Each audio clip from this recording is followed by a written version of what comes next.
if I'm someone out there now that has, I don't know, $100 or £100 worth of disposable income every month, or if I have £1,000 or £10,000, what should I be thinking about as it relates to creating more money and making myself financially free? The first thing is you just want to earn more. People massively settle for how much they could earn. So the first place I think to invest is in yourself. But here's the first principle. The first principle is income follows assets. Income follows assets means that the more assets you have, the more income you'll earn. If I want rental income, first I need a house. If I want dividend income, I need shares. If I want to be paid as a brand ambassador, first I need a brand. So essentially, the more we can accumulate assets, the more easy and effortless the money flows.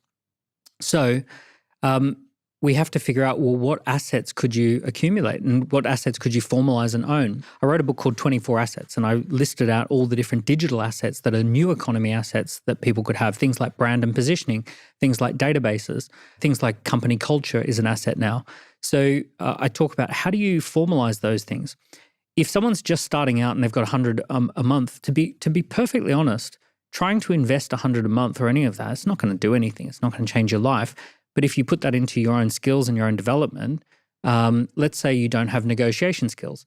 Well, there are courses that you can take for $100 that give you negotiation skills. Let's say you don't know how to close sales. You can take a course on how to make sales. Let's say you don't feel confident public speaking. You could do a public speaking course. So there are things that allow you to gain your skills. The other thing too is money is relationships. So if you don't have a lot of money, you typically don't have a lot of relationships. You might have a limited number of relationships or a limited number of relationships with people who have a flow of money. When you have a high degree of relationships with people who've got money flowing, it's very effortless for that to flow to and from you as well. So you might have to invest in relationships.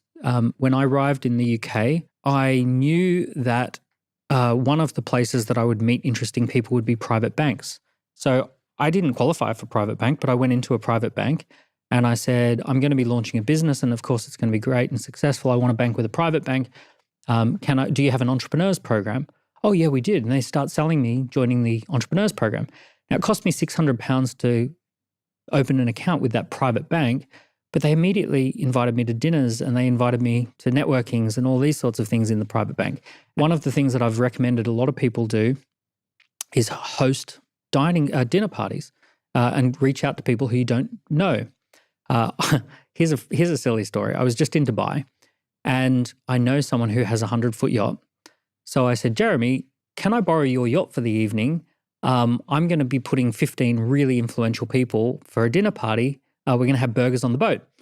And he said, oh, great, can I come? And I said, of course you can come. It's your boat, right? So he said, great, that'll be exciting. So he basically said, you can host this party on my 100-foot boat. So I reached out to all the people who I didn't know and I said, hey, we're putting together burgers on the boat. Would you like to come along and have some burgers with interesting people? And then they came along and I made the investment into relationship. Now, the funny thing is a lot of people say, oh, but you know someone with a 100-foot yacht. Funny thing is, I think plenty of people who have a boat, especially in Dubai, it sits empty most of the time. You could reach out to 30 people and say, we're going to do it on someone's boat. Would you like it to be your boat, with or without you energy? So making investments into relationships is a really powerful thing. For $100 a month, personally, what would I do with $100 a month? Take people out to dinner. That would be my number one investment. I'd probably be taking people out to dinner. Why? The investment into the relationship. So I would be inviting the most interesting people I could possibly invite. If I had the ability for $100 a month, I guess that's one dinner. So I would reach out to someone interesting and say, I've seen your story. I've seen what you're interested in. Can I take you out for lunch? Can I take you out for dinner? It's my shout. I'd love to get to know you a little bit better. Obviously, don't do that with someone who's famous. You get 100 of those a day. I get plenty of those a day. Reach out to someone who's not famous, but who's accomplished, who's successful, who's a mentor-esque type person, not necessarily a superstar, but someone who's a few steps ahead. Take those people out to lunch, take them out to dinner. Would you say in that message that, you talk about calls, I talk about emails.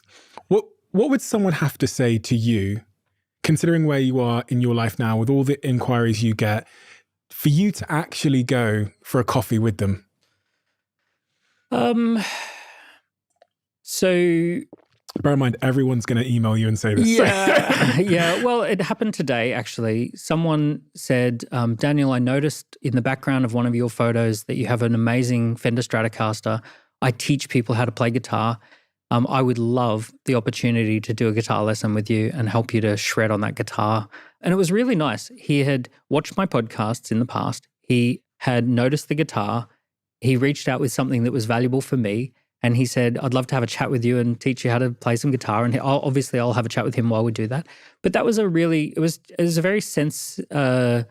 very it felt like a good connection. I also had a look at his profile, and he looked like a really lovely person, who's getting on with doing stuff. There's a bit of with or without you energy as well, in terms of, I can see this person's up to stuff.